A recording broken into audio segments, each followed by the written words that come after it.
Different civilizations have very different interpretations of what the northern lights are and what they mean. So the Sami people in Scandinavia believed that the aurora was sacred, and it wasn't just beautiful, but it was powerful. And they would wear red on their clothing to protect themselves from it. But if the northern lights are just like random things in the sky that have no meaning, why would they want this protection? And then there's the Inuit, and they always told the children that they could never whistle at the lights because they believed that the aurora would then come down and take them.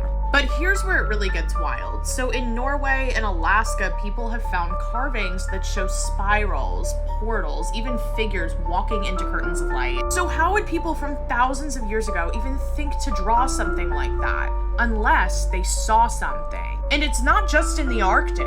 In Japan, they believe that babies that were conceived under the aurora were born wise. And in Finland, like this commenter said, they saw the lights as sparks from a magical fox running across the sky, and they would call it foxfires. And all of these cultures have different stories, but they can all agree on one thing. The lights are a little more than they might seem. But here's where it gets really weird. So in 2023, scientists saw gravitational glitches, like tiny shifts in the laws of physics, right before the aurora passed over certain areas. And then in places like Alaska and Canada, people have disappeared during these aurora events. And it's only a few people, but it's still pretty strange. Like, it's enough people that we noticed a pattern. And there's another theory that ancient people didn't just watch the lights, but they actually used them. Like, some people believe that the aurora was once a natural portal, like a place where the world was thinner, and shamans and priests would walk through it. And there are actually cave drawings in Northern Europe that reflect this. It shows people like walking into beams of light, and they're just vanishing.